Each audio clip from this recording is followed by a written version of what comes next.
ഞാനും ഫാമിലിയും കൂടി വയനാട്ടിൽ നിന്ന് നാട്ടിലേക്ക് തിരിച്ചു പോരുകയാണ്. ഭക്ഷണം കഴിക്കാനായിട്ടൊരു ഹോട്ടലിൽ നിർത്തി. സാധാരണ ഹോട്ടലിലെ പാർക്കിംഗ് ഗ്രൗണ്ടിലുള്ള സെക്യൂരിറ്റിക്കാർക്ക് ഒരു പ്രത്യേകതയുണ്ട്. എല്ലാവർക്കും അറിയാം, കാറ് നിർത്തി പുറത്തിറങ്ങിയാൽ മാത്രമേ അവർ പറയുള്ളൂ, ചേട്ടാ ഇത് അങ്ങോട്ട് ഇട്, അല്ലെങ്കിൽ ഇങ്ങോട്ട് ഇട്, അല്ലെങ്കിൽ ഉല്ലാസം ചെരിച്ചിട്, നിവർത്തിയിട്, അല്ലെ അങ്ങനെ പറയാറില്ലേ.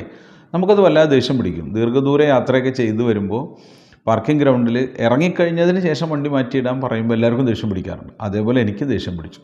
വണ്ടി നിർത്തി ഇറങ്ങി കഴിഞ്ഞതിന് ശേഷം സെക്യൂരിറ്റിക്കാർ ഓടി വന്നിട്ട് പറഞ്ഞു, ഇവിടെ ഇടാൻ പാടില്ല, അങ്ങോട്ട് നീക്കിയിടണം എന്നുള്ളത്. അപ്പോൾ സത്യം പറഞ്ഞാൽ സെക്യൂരിറ്റിക്കാരോട് ഞാൻ വളരെ മോശമായിട്ടാണ് സംസാരിച്ചത്. നിങ്ങൾക്കിത് പറയാൻ പാടില്ലായിരുന്നോ, നിങ്ങളിത് ആദ്യം പറയണ്ടേ, വണ്ടി നിർത്തി ഇറങ്ങുന്നതിന് മുമ്പ് പറയണ്ടേ. ഞാൻ വളരെ ദേഷ്യം പിടിച്ചാണ് അയാളോട് മറുപടി പറഞ്ഞത്. ഞാൻ വണ്ടി മാറ്റിയിട്ട് കൊടുക്കുകയും ചെയ്തു. ഭക്ഷണം കഴിക്കുന്ന സമയത്ത് എൻ്റെ കൂടെ ഉണ്ടായിരുന്ന എൻ്റെ മകൻ 10ാം ക്ലാസ് പഠിച്ചിരുന്ന സമയത്തുള്ള അനുഭവം.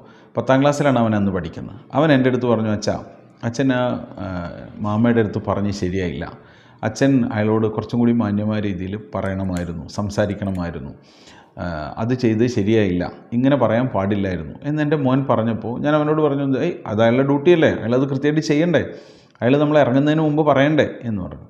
പക്ഷേ അപ്പോൾ അമ്മ എന്നോട് പറഞ്ഞ മറുപടി എന്നെ അത്ഭുതപ്പെടുത്തി. അയാൾ എന്തൊക്കെ പ്രശ്നങ്ങളോട് കൂടിയിട്ടായിരിക്കും നിൽക്കുന്നതെന്ന് അറിയാമോ? വെയിൽ കൊണ്ട് നിൽക്കണം, അയാളുടെ പ്രായം ചുരുങ്ങിയത് ഒരു 60-70 വയസ്സെങ്കിലും ആയിട്ടുണ്ട്. അയാളുടെ പ്രായം, അയാൾ രാവിലെ ഭക്ഷണം കഴിച്ചിട്ടുണ്ടാവുമെന്ന് പറയാൻ വയ്യ, ഏറ്റവും തുച്ഛമായ വേതനമായിരിക്കും അയാൾക്ക് കിട്ടുന്നുണ്ടായിരിക്കുക. അയാൾ ജീവിതത്തിൽ ഒരുപാട് പ്രശ്നങ്ങൾ അനുഭവിക്കുന്ന ഒരാളായിരിക്കാം. ഈ പ്രായത്തിലും സെക്യൂരിറ്റിക്കാരൻ്റെ ജോലി ചൂടൊക്കെ സഹിച്ച് ആ കോട്ടും തൊപ്പിയൊക്കെ ഇട്ട് നിൽക്കണമെങ്കിൽ അയാൾ അത്രയും സ്ട്രഗിൾ ചെയ്യുന്ന ആളായിരിക്കാം. അപ്പോൾ അയാളുടെ ഭാഗത്ത് നിന്ന് അച്ഛനൊന്ന് ഒന്ന് ചിന്തിക്കാമായിരുന്നു. അയാളോട് മറുപടി പറയുമ്പോൾ മാന്യതയോടുകൂടി അല്ലെങ്കിൽ സൗമ്യതയോടുകൂടി അയാളോട് അച്ഛന് മറുപടി പറയാമായിരുന്നു എന്നെൻ്റെ മകൻ പറഞ്ഞപ്പോൾ എനിക്ക് തോന്നി, സത്യമാണല്ലോ, ഞാൻ അയാളെക്കുറിച്ച് ചിന്തിക്കാതിരുന്നത് എന്തുകൊണ്ടാണ്? ഞാൻ എന്നെക്കുറിച്ച് മാത്രമാണ് ചിന്തിച്ചത്. എനിക്കെന്താ പണിയുള്ളത്? കാറിൽ വീണ്ടും ഒന്ന് കയറണം, ഒന്ന് നീക്കിയിടണം, അത്രയല്ലേ പണിയുള്ളൂ. അയാൾ ഒരുപാട് ബുദ്ധിമുട്ടുകളുള്ള ആളാണ് എന്ന് ഞാൻ ചിന്തിച്ചിരുന്നെങ്കിൽ, എൻ്റെ മകൻ പറയുന്നത് പോലെ ഞാൻ ചിന്തിച്ചിരുന്നെങ്കിൽ ഞാൻ അയാളോട് മോശമായിട്ട് പെരുമാറില്ലായിരുന്നു. അപ്പോൾ മിക്ക പ്രശ്നങ്ങളിലും ഇതാണ് കാര്യം.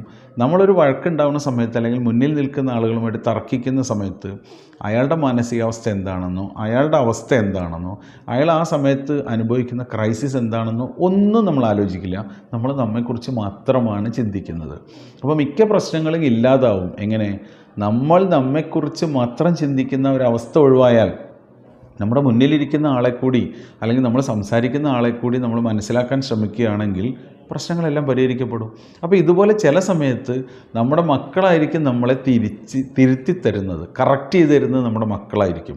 തീർച്ചയായിട്ടും നമുക്കും എന്ത് ചെയ്യാം, ഇതുപോലെ ചിന്തിച്ച് തന്നെ എൻ്റെ മകൻ പറഞ്ഞത് തന്നെ നമുക്ക് സ്വീകരിക്കാമെന്ന് തോന്നുന്നു.